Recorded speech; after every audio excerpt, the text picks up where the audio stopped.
Y'all ready? Yeah, great win. Team top to bottom.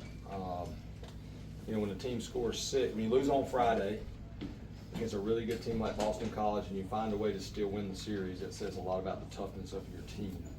Obviously, there's some things that, as a head coach, I want us to do better, which we will work on from the coaching standpoint. But I've never seen a bad win. I say that all the time. It was a gutty win. Our guys had a great approach against their starter. Our opponents were hitting under 200, maybe 176. We hardly struck out.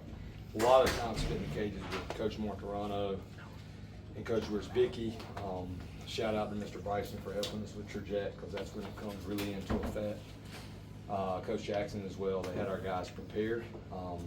Thought Folger was the best he's been all season. It was a matchup thing. Wayne's hitting about 430 off lefties. Didn't work out for us. Seagraves has been really good. He'll be good next time. Thought Rose grabbed us some outs off 3 days rest. A lot of people didn't realize he also threw live to hitters on Monday. He basically threw a complete game on Tuesday, but he told us he was ready to go. And then McDuffie was McDuffie. So unbelievable series win for us. I think they're a really good team. Credit to Boston College and Todd. He's done a really good job. They play hard. You got to beat them.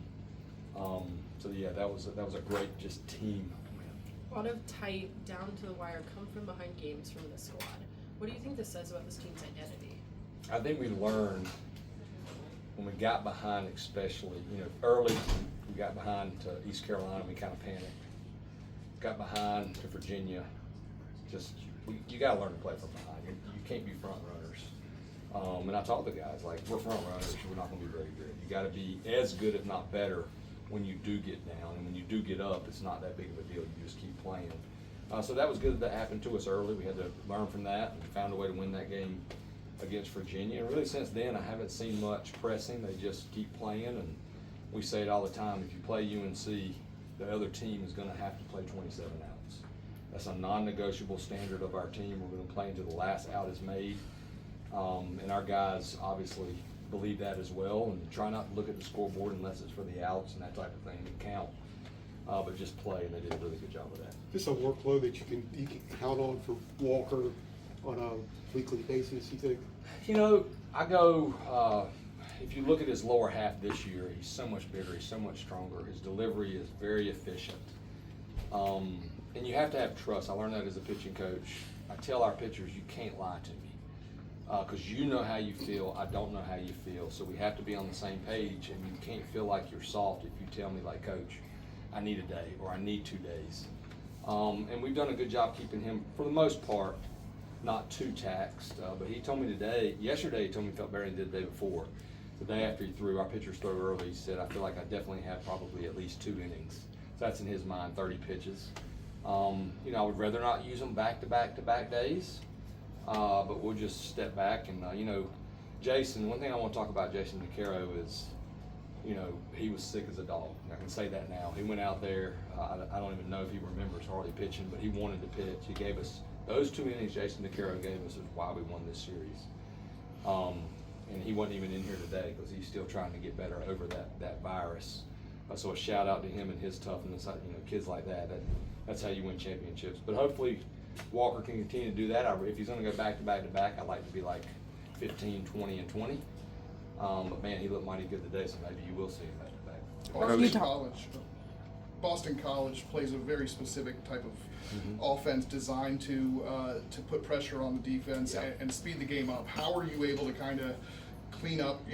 Obviously you guys typically have pretty good defense, but clean up the wild pitches, clean up anything on that side to keep them from kind of building that. 'Cause I think you guys had 7 GIDPs this weekend. We had way too many walks, wild pitches, hit by pitches, and we can clean those things up. The thing though that I loved about our pitchers is they're getting after it. Like, they're not timid. They're not trying to guide the ball.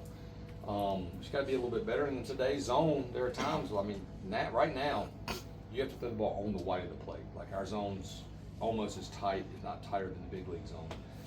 So you're going to see more walks, but our guys are definitely capable of walking less. What was your question again? The way they play, the way they run. Well, that's a credit to Coach Gaines, Coach Howell, working on the running game. Rose picked another guy off, back picking, being quick to the plate. Our pitchers know there's certain things you have to do, or I'm just not going to put you in the game. And you have to control the running game. You can't be consumed by it, but if you're a 1-4 or above, I'm going to run all over you. So it's really not that hard to control the running game. You just be quick to the plate. And our guys work on that, and they work on their pickoff moves. But if they're just quick to the plate and vary their holds, it's hard to time them up. And we did a good job. They do a really good job of getting their sacks down. We grabbed the outs. I was glad they sacked there because they gave us an out. And I felt like when we're at home, if they're playing for a tie, we can still walk them off. So I told our guys before this series, if they give us outs, we just have to take them. We did a good job of that. Coach, 8 free passes given out today. I believe that's 4 in a row now. Was it just kind of one of those weeks for Is the it 4 in pitching a row? staff? We have I 8 or believe it's 4 games in a row 21 now. total walks on the series. Yeah, is it just one of those weeks, or what are the steps going to The sort way of I'm gonna look at eliminate that is we were 3-1, maybe we cut back on that, we're 4-0. Right. Yeah, I mean, you can't defend a walk, and eventually they catch up to you. It is what it is, and our guys know that. And that's where we come in as coaches. Like, that's our job, to not let them be fooled by just winning a game or winning a series. Like, hey, we want to win a national championship. Here are the things we have to do. We have to be really good on the bases, and we have to cut back on these free passes. So we'll work on that. And what I won't tell the guys is to take their foot off the gas to try to not walk somebody, because a lot of these guys, when they do walk somebody, they have the stuff to come back and strike them out. So as soon as they say, hey, I'm just going to lay the ball in there, it's a 3-run home run. So sometimes those walks are a little bit misleading. Like, I'm okay walking Wayne right there. Right. I thought Seagraves was a good matchup against the lefty. The lefty just got him. Walker on the back-to-back-to-back. He's seeing this Yeah. lineup 3 different days, 3 different times, sometimes a couple of different times. What does that say about his stuff and also his ability to pitch sequence so they can get on top of him? I mean, that's the key this year. You can't just sell out for his slider. I mean, he's got the low end 91 in the bag. He's been up to 96 today? 96. I mean, so, and then the changeup is a weapon. Even though it's hard, it's got a ton of movement on it. It's a good analytical pitch as well. That's not the end-all be-all, but he gets ground balls with that pitch. So he's got legitimate 3 pitches, and he does have one of the country's best sliders. The whiff rate on that thing is really high, but your chances to hit that slider are way better if you just sit. So if you decide to sit, he'll just throw 94 by you, which he's starting to learn to do. You talked about this team's ability to come from behind. I mean, what did those discussions look like sort of before or after the 6th inning or before that 7th inning there? Yeah, I mean, you learn as a coach, the more you coach, you're coaching this at this level as much as you're coaching the other side, because these guys are really talented. And you just got to believe. The fear of losing gets in everybody's head. But if you play that way, you're never going to be a winner. You got to go for it. I'm a huge Jocko fan too. I don't know if you know who Jocko is, but if you don't Google him, he's a former Navy SEAL. He's awesome. But he just talks about mindsets and being default aggressive. And you still have to use your brain and not put your head down and just run. But if we do something at UNC, I want our players to just be aggressive and go get it. And whatever happens is what happens. I tell them all the time, when you get in the locker room, if you know that you just played free and easy, you got after it, okay, whatever happens, happens. But if you have those regrets, I shoulda, woulda, coulda, they're hard to live with. So, the longer you coach and you're in those big games, you learn that's your job as a head coach, to try to keep these guys, because they get excited and their nerves get going. So you just try to help them with that. Glauber and Rose. 2 more. Just what are some of the intangibles that you're seeing from these freshmen that are then playing out in situations like yesterday and today on the mound? Yeah, no doubt. I think I had the best pitching coach in the country, best 2. They work well together. Obviously, Coach Gaines is our pitching coach. Coach Gaines, Hal's in charge of all the new, the technology, and they just work together, and our guys get better. And that's the case. It makes it easy on me. I trust them 100%, both of them. You look at the velocities going up. Glauber and I were talking today, I wonder if you would be throwing 95 in high school, but I'd like to think maybe with Terry Joe and Coach Gatz and the nutrition and the training table, and so that's a credit to the kid, because he's got to put the work in, but it's also a credit to Coach Gaines and Coach Hal for how much work they put in. You talked about Folger there a little bit at the top. It seemed like he was able to land all 4 pitches at different times today to get some big outs.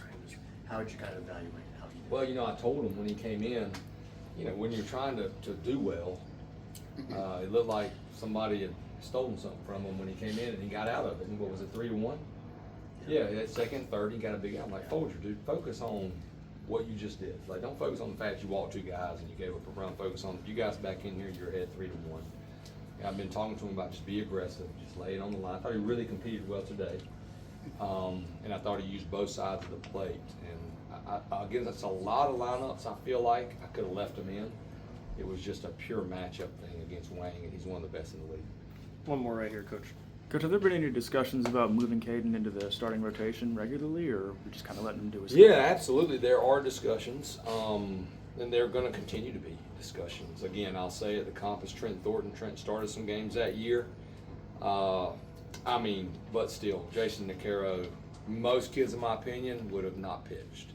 And you got Jason Nicaro, you got Lynch, and if you win two games in a series, you're going to Omaha most likely. The regional's the hardest thing to win always, but even then you got to win 3. But it's hard to win 3 if you can't win those first couple. So R's going to do what's best for the team, but he's definitely going to be discussed, potentially moving in there. But I'll just spend the next 2 days thinking about that. Thank you, Coach. Thank y'all. Have a Thank great you. evening. Thank you.